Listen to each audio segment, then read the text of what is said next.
Hello everyone, welcome to our YouTube channel Shiksha Alliance. Today we are going to start our daily current affairs session in which we will cover important news from several newspapers, PIB and various government sources.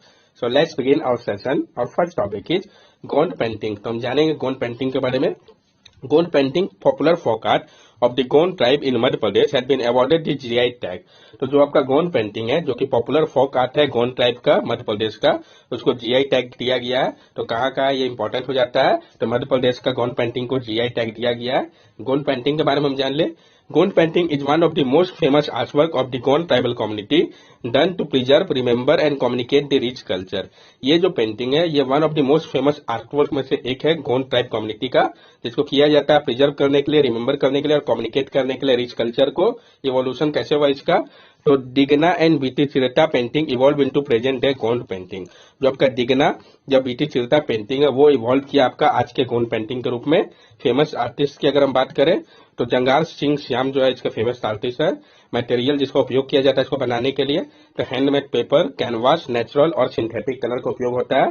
Tools paint brush का। Themes और design की अगर हम बात करें Gond painting की तो local flora और फोना, डिटीज, अर्बन कल्चर और डेली लाइफ को दर्शाया जाता है। ये जो पेंटिंग है ये जियोमेट्रिकली ड्रॉन किया जाता है ऑन द वॉल्स ऑफ हट के तौर पे, और ये इंक्लूड करता है पोर्ट्रेट को भी, lord Krishna, crow with pot, young boys and girls, ये सब इंक्लूड है इस पेंटिंग में। सिग्नेचर पेंटिंग पैटर्न क्या है, तो dot, fine line, curve line, dashes, fish scale, drops of water, sheet shape and geometrical shape, ये सारे कुछ आपका सिग्नेचर पैटर्न है जिसका उपयोग किया जाता है इस पेंटिंग को तैयार करने के लिए। लोकेशन का अगर हम बात करें तो ये मेनली किया जाता है आपका जो पटनगर विलेज है डिंडोरी डिस्ट्रिक्ट में मध्य प्रदेश का, वहां पे किया जाता है। अब गोंड पेंटिंग है तो गोंड ट्राइब से रिलेटेड है तो गोंड ट्राइब के बारे में भी हमें पता होना चाहिए। गोंड ट्राइब जो है ये one of the largest tribal community में से एक है। जो नेम है गोंड ये आपका आया है कोंड से, जिसका मतलब होता है ग्रीन माउंटेन। इनका जो मेन ऑक्यूपेशन है वो एग्रीकल्चर या डेली वेज है। ये आप देख सकते हैं एक एग्जाम्पल को इस पेंटिंग का। नेक्स्ट टॉपिक है हमारा the link between flash drought and climate change. क्या लिंक है फ्लैश ड्रॉट और क्लाइमेट चेंज के बीच में, इसको समझने की कोशिश करेंगे। According to a new study, flash drought are becoming more common and faster to develop around the world and human cause climate change is a major reason. एक नए स्टडी के अनुसार जो फ्लैश ड्रॉट है ये एक मोर कॉमन और faster reason बन गया है अराउंड द वर्ल्ड के लिए, और ह्यूमन के कारण जो क्लाइमेट चेंज हो रहा है ये एक मेजर रीजन है इसके पीछे का। Difference between flash and conventional drought, क्या डिफरेंस है आपका फ्लैश और कन्वेंशनल ड्रॉट के बीच में, तो flash drought is the rapid onset of intensification of drought. Flash drought जो होता है ये रैपिड ऑनसेट होता है या इंटेंसिफिकेशन है ड्रॉट का। It is set in motion by lower than normal rate of precipitation accompanied by abnormally high temperature, heat wave, wind and radiation. ये तब होता है जब lower than normal rate of precipitation से लोअर होता है प्रेसिपिटेशन, साथ साथ abnormally high temperature, heat wave होता है, विंड और रेडिएशन, तब ये होता है। Typically occurs during warm season and tropical and humid places are more vulnerable. और ये ज्यादातर आपका वार्म सीजन के समय पे होता है और ट्रॉपिकल और ह्यूमिड प्लेसेस जो है वो सबसे ज्यादा वल्नरेबल है फ्लैश ड्रॉट के लिए। कन्वेंशनल ड्रॉट की अगर हम बात करें तो conventional drought is a slow onset natural disaster characterized by the lack of precipitation resulting in a water shortage. जबकि कन्वेंशनल ड्रॉट जो है ये एक स्लो ऑनसेट नेचुरल डिजास्टर है जिसको कैरेक्टराइज किया गया है कि वहाँ प्रेसिपिटेशन की कमी के कारण होता है, जिसके कारण क्या होता है, वाटर शॉर्टेज होता है। काउजेस क्या है इसके पीछे का, तो higher temperature increase evapotranspiration, the process by which water is transferred from land to the atmosphere by evaporation from the soil and by transpiration from plant। जो हायर टेम्परेचर होता है ये इंक्रीज कर देता है इवेपोट्रांसपिरेशन को। ये एक प्रोसेस है जिसमें वाटर जो है वो ट्रांसफर होता है लैंड से एटमॉस्फेयर पे इवेपोरेशन के माध्यम से और सॉइल से ट्रांसपिरेशन के रूप में प्लांट की मदद से। Flash drought can also be tied to rhythmic climatic patterns such as El Nino in Asia and La Nina in Eastern Pacific event। और जो फ्लैश ड्रॉट है ये आपका टाइड है रिथमिक क्लाइमेटिक पैटर्न से भी, जैसे कि आपका एल नीनो का केस हो गया एशिया के लिए, लालिना हो गया ईस्टर्न पैसिफिक इवेंट के तौर पे। If not predicted early enough, change in soil moisture can cause extensive damage to agriculture, economy and ecosystem, goods and services. और अगर नहीं प्रिडिक्ट किया जाए अर्ली इनफ तो जो बदलाव होता है सॉइल के मॉइस्चर पे इसके कारण बहुत ज्यादा डैमेज हो सकता है agriculture, economy, ecosystem, goods and service के ऊपर। प्रिडिक्शन एंड मिटिगेशन, क्या प्रिडिक्शन और मिटिगेशन किया जा सकता है, तो changes in the rate of evapotranspiration and soil moisture have been identified as key early warning indicator. जो बदलाव होता है रेट ऑफ इवेपोट्रांसपिरेशन और सॉइल मॉइस्चर पे इसको आइडेंटिफाई किया जाता है की अर्ली वार्निंग इंडिकेटर के तौर पे। Vulnerability mapping will help policy maker and farmer plan accordingly. और जो वल्नरेबिलिटी मैपिंग है ये मदद करता है पॉलिसी मेकर और फार्मर को कि वो प्लान करे उसी के अनुसार। हाईलाइट जो है स्टडी का उसको भी हम समझ लेते हैं। तो फ्लैश डॉट occurs more often than slower ones in tropical humid places like India, South East Asia, sub Saharan Africa and the Amazon basin. जो फ्लैश डॉट है ये आपका ऑकर करता है बहुत ज्यादा often slower ones tropical humid places में, जैसे कि India, southern Asia, sub Saharan Africa और अमेजोन बेसिन पे। Global warming continues more abruptly. Dry spells could have grave consequences for the livelihood of people dependent on rain-fed agriculture. और जो global warming continue हो रहा है, जो मोर abrupt dry spell हो रहा है, इसका बहुत ज्यादा प्रभाव पड़ रहा है लाइवलीहुड के ऊपर, जो पीपल डिपेंडेंट है रेन फेड एग्रीकल्चर के ऊपर। यहाँ पे आप देख के समझ सकते हैं ये जो एक अनरिकॉग्नाइज क्राइसिस है, तो एक बिग परसेंटेज जो है फ्लैट ड्रॉट का आपका 1951 से 2018 के बीच में देखा गया है, जो कि आपका मानसून इम्पैक्ट कर रहा है खारिफ क्रॉप्स को। 40% हिमालयन रीजन में, 75% सेंट्रल नॉर्थ ईस्टर्न रीजन पे, 60% north east, 42% peninsular region, 85% west central और नॉर्थ वेस्ट में तो 100%। आप समझ सकते होंगे जो वॉर्स फोर फ्लैश ड्रॉट का इवेंट हुआ था तो 1958 का था, जिसने अफेक्ट किया था सीएनई और नॉर्थ वेस्ट रीजन को। 1979 इसने भी आपका अफेक्ट किया था central north eastern region, north west और वेस्टर्न सेंट्रल को। 1986 का west central, central north east, north west और पीआर रीजन को। और आपका 2001 का जो था इसने भी, तो आपका जो ये सेंट्रल नॉर्थ ईस्ट रीजन है ये जो है आपका कॉमन है, हर एक बार इसका इफेक्ट पड़ा है और नॉर्थ वेस्ट रीजन पे, यानी ये बहुत ज्यादा प्रोन हो जाते हैं। नेक्स्ट टॉपिक हमारा पॉल्यूशन इन गंगा। तो हम जानेंगे पॉल्यूशन इन गंगा के बारे में, पहले भी इस टॉपिक हम लोगों ने कंसीडर कर रखा है। According to Ministry of Jal Shakti through Namami Ganga program has been able to reduce the overall pollution load in Ganga river.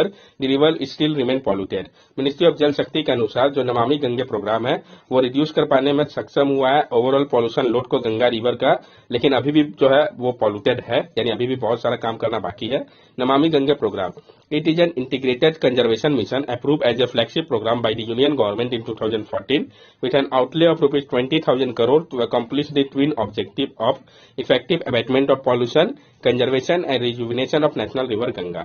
ये आपका इंटीग्रेटेड कंजर्वेशन मिशन था जिसको अप्रूव किया गया था फ्लैगशिप प्रोग्राम के तौर पे यूनियन गवर्नमेंट के द्वारा। कब? 2014 में। इसके लिए बजट आउटले रखा गया था 20,000 करोड़ का, ताकि फुलफिल किया जा सके जो इसका ट्विन ऑब्जेक्टिव है। क्या? तो इफेक्टिव अबेट किया जाए पॉल्यूशन को और कंजर्वेशन और रिजुविनेशन किया जाए नेशनल रिवर गंगा का। 2014 के बाद से सेंटर ने 409 प्रोजेक्ट जिसका बजट आउटले जो है 32,912 करोड़ का है, क्लीन अप करने के लिए रिवर का यूज किया है। पॉल्यूशन इन गंगा रिवर, जो पॉल्यूशन है गंगा रिवर का, at least 21% of the river monitoring station reported alarming level of faecal coliform in January 2023। तो 71% रिवर मॉनिटरिंग स्टेशन है, इसने रिपोर्ट किया है अलार्मिंग लेवल फेशियल कॉलिफॉर्म का जनवरी 2023 पे। Fecal coliform are group of bacteria found in the gut and feces of warm-blooded animal which enter river through the discharge of untreated sewage। और जो फीशर coliform होता है ये ग्रुप है बैक्टीरिया का जो कि पाया जाता है गट में या फीसेस में वार्म ब्लडेड एनिमल के, जो कि इंटर कर रहा है रिवर में डिस्चार्ज होने के कारण अनट्रीटेड सीवेज का। While Uttarakhand has permissible level of fecal coliform less than 2500 most probable number per 100 ml, number in 3 other states UP, Bihar and West Bengal are alarming। जो उत्तराखंड है उसमें परमिसिबल लेवल जो है faecal coliform का वो less than 2500 का है, जो कि मोस्ट प्रोबेबल नंबर है पर 100 मिलीलीटर के लिए। जो नंबर है 3 अदर स्टेट यूपी, बिहार और वेस्ट बंगाल का, ये अलार्मिंग है। मतलब इन 3 स्टेट में काम करने की बहुत ज्यादा आवश्यकता है। Why does river Ganga still remain polluted? ये रिवर गंगा अभी भी क्यों पॉल्यूटेड है? तो जो अनट्रीटेड वेस्ट है वो कंटिन्यू डिस्चार्ज हो रहा है 60% गंगा पे, जबकि जो 5 मेजर स्टेट है जिससे कि रिवर फ्लो करता है वो जनरेट कर रहा है 10,139.3 million litre per day sewage का, जो कि कंबाइंड ट्रीटमेंट कैपेसिटी सिर्फ 40% का है इसका। Uttarakhand is the only state with sufficient treatment capacity. और उत्तराखंड ही एक लौटा स्टेट ऐसा है जिसके पास सफिशिएंट ट्रीटमेंट कैपेसिटी है।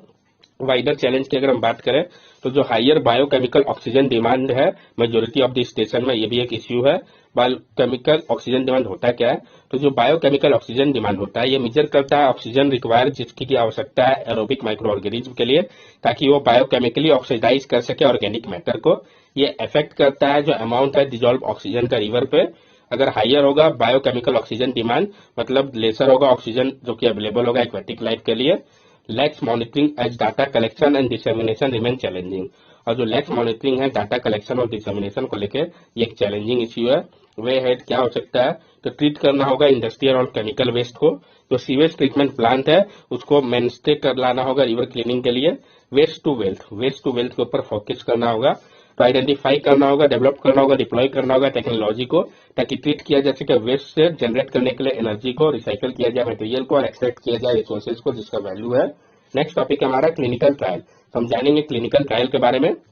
The speedy approval of COVID-19 vaccine during the SARS-CoV-2 pandemic highlighted the importance of clinical trial।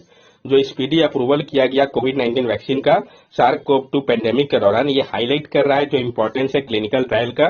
Clinical trial होता क्या है? A clinical trial is a research study conducted on human participant to evaluate the safety, efficacy and और effectiveness of an intervention such as drug, device और behaviour therapy. जो clinical trial होता है, ये एक रिसर्च स्टडी होता है जिसको कंडक्ट किया जाता है ह्यूमन पार्टिसिपेंट के ऊपर, ताकि इवेलुएट किया जा सके सेफ्टी, एफिकेसी और इफेक्टिवनेस को इंटरवेंशन का, जैसे कि ड्रग्स, डिवाइस और बिहेवियर थेरेपी का। ऑब्जेक्टिव ऑफ क्लिनिकल ट्रायल, क्या मकसद है क्लिनिकल ट्रायल के पीछे का? Clinical trials are an essential component of the drug development process and are necessary to determine the benefit and risk of new treatment. Clinical trial जो है ये एक इसेंशियल कंपोनेंट है ड्रग डेवलपमेंट प्रोसेस का, और ये नेसेसरी है determine करने के लिए जो बेनिफिट और रिस्क है न्यू ट्रीटमेंट को लेकर। CTRI clinical trial registry India, established in 2007, maintained by ICMR under Ministry of Health and Family Welfare, a national clinical trial registry in India।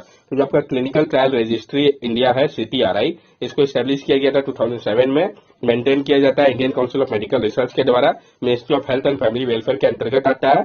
ये आपका नेशनल क्लिनिकल ट्रायल रजिस्ट्री है भारत का। It is mandatory to register for every trial at CTRI before commencing, और ये mandatory है कि register कराना होगा हर एक ट्रायल को CTRI के पास कमेंस करने के पहले। CTRI is a free online public record system for the registration of clinical trial, both public and private research conducted in India। और CTRI जो है ये free online public record system है रजिस्ट्रेशन को लेकर क्लिनिकल ट्रायल का, दोनों ही public और प्राइवेट रिसर्च के लिए, जिसको कंडक्ट किया जा रहा है भारत में। क्या प्रॉब्लम है CTRI को लेकर भारत में? मिसिंग डाटा, तो डाटा की कमी है। Only 281 of 606, 46% trial were updated after the final enrolment. सिर्फ 281 जो 606 केसेस था, यानी 46% ट्रायल जिसको कि अपडेट किया गया फाइनल एनरोलमेंट के लिए, यानी जो डाटा है वो बहुत ज्यादा मिस कर रहा है, messy data, unclear data such as same acronym being used for two organisation और a clinical trial site being listed twice with the same principal investigator. जो डाटा है वो काफी ज्यादा मेसी है, अनक्लियर है। जो सेम एक्रोनिम है इसका उपयोग किया गया है दो ऑर्गेनाइजेशन या क्लिनिकल ट्रायल साइट में, जिसको लिस्ट किया गया ट्वाइस सेम प्रिंसिपल इन्वेस्टिगेटर के द्वारा। मिसलीडिंग इन्फॉर्मेशन, तो जो इन्फॉर्मेशन है वो भी मिसलीड कर रहा है। Wrong data about whether A trial is registered prospectively और रेट्रोस्पेक्टिवली। जो डाटा है वो रॉन्गली इंटर किया गया है कि जो ट्रायल हुआ है वो प्रोस्पेक्टिवली है या रेट्रोस्पेक्टिवली है। कंफ्यूजन ओवर डेफिनेशन, डेफिनेशन को लेकर भी कंफ्यूजन है। Number of entries are inaccurate due to confusion over definition, such as some interventional trial being listed as observational trial। और बहुत सारा एंट्री जो है वो इनएक्यूरेट है कंफ्यूजन को लेकर डेफिनेशन का, जैसे कि कुछ जो इंटरवेंशनल ट्रायल है उसको लिस्ट किया गया ऑब्जर्वेशनल ट्रायल के तौर पे। Incomplete information, non standardise information about city cause confusion and repetition in the registry. और जो नॉन स्टैंडर्डाइज इन्फॉर्मेशन है सिटी को लेकर, इसके कारण कंफ्यूजन या रिपीटेशन होता है रजिस्ट्री पे। Variation in the classification of organisation, जो वेरिएशन है क्लासिफिकेशन को लेकर ऑर्गेनाइजेशन का, तो All India Institute of Medical Science जो है उसको क्लासिफाई किया गया है गवर्नमेंट फंडेड एजेंसी के तौर पे। ये आपका गवर्नमेंट मेडिकल कॉलेज एक रिसर्च इंस्टीट्यूट और रिसर्च इंस्टीट्यूशन एंड हॉस्पिटल भी है। सॉल्यूशन की अगर हम बात करें जो ये सारा प्रॉब्लम है, तो इंश्योर करना होगा कंपाइलेंस को रेगुलेशन के साथ। तो CTRI है उसको इंश्योर करना होगा कि रजिस्ट्रेशन हो सारे क्लिनिकल ट्रायल का भारत में। Adhere to WHO guidelines, follow करना होगा WHO के गाइडलाइंस को। CTRI should comply with WHO guidelines and provide information for each trial including audit trial, result field and data sharing plan. CTRI को comply करना होगा जो WHO का guidelines है, प्रोवाइड करना होगा इन्फॉर्मेशन को हर एक ट्रायल को लेकर, जिसमें कि ऑडिट ट्रायल, रिजल्ट फील्ड और डाटा शेयरिंग प्लान भी है। इंप्रूव करना होगा रिकॉर्ड कीपिंग को CTRI के लिए। Make CTRI a permanent activity, जो CTRI है उसको एक परमानेंट एक्टिविटी बनाना होगा। CTRI could be made a permanent activity with staff on A 5-year contract instead of relying on temporary staff for 15 year. CTRI जो है उसको एक परमानेंट एक्टिविटी बनाना होगा जिसमें स्टाफ जो होगा 5 ईयर के कॉन्ट्रैक्ट में होंगे, ना कि वो रिलाई करेंगे टेम्पोररी स्टाफ को 15 ईयर्स के लिए। ड्रग अप्रूवल इन इंडिया के बारे में भी हम जान लें कैसे ड्रग अप्रूव होता है भारत में। तो जो फार्मास्यूटिकल कंपनी इंडिया में, उनको DCGI अप्रूवल लेना पड़ता है सेल करने के पहले कोई भी न्यू प्रिस्क्रिप्शन ड्रग को। ये जो DCGI अप्रूवल एक बार दिया जाता है ड्रग रेगुलेटर CDSO के द्वारा, ये वेरीफाई करता है क्वालिटी, सेफ्टी और एफिकेसी को ड्रग का, जिसमें कि वैक्सीन भी आते हैं। और आवश्यकता पड़ती है अप्रूवल की रेस्पेक्टिव इथिक कमेटी से भी, जहां पर स्टडी को प्लान किया जाता है और मैंडेटरी रजिस्ट्रेशन होता है ICMR मेंटेन वेबसाइट पे। तो central drug standard control organisation है, ये स्टैट्यूटरी बॉडी है जो कि ड्रग्स एंड कॉस्मेटिक एक्ट 1940 के अंतर्गत आता है इंडिया के। ये नेशनल रेगुलेटरी बॉडी है कॉस्मेटिक, फार्मास्यूटिकल और मेडिकल डिवाइसेस के लिए। आप यहाँ पे देख सकते हैं किस तरीके से क्लिनिकल ट्रायल काम करता है, फेज 1, फेज 2, फेज 3, फेज 4 पे। तो फेज 1 में फोकस होता है सेफ्टी के ऊपर और प्रॉपर डोजेस के ऊपर, फोकस होता है सेकंड फेज में इफेक्टिवनेस और साइड इफेक्ट के ऊपर, फेज 3 पे कंपेयर किया जाता है न्यू ट्रीटमेंट को एग्जिस्टिंग ट्रीटमेंट के साथ, और फेज 4 में ट्रीटमेंट को अप्रूव किया जाता है और अवेलेबल कराया जाता है, लॉन्ग टर्म इफेक्ट को ऑब्जर्व किया जाता है। इस तरीके से क्लिनिकल ट्रायल जो है वो आपका काम करता है। That's all for daily current affair session. अगर आपको हमारी वीडियो अच्छी लगी हो तो हमारे चैनल सब्सक्राइब करें, हमारे वीडियो को लाइक करें और ज्यादा से ज्यादा शेयर करें। These are our social media link. From here also you can stay connected with us and give us your valuable feedback. Thank you and have a nice day.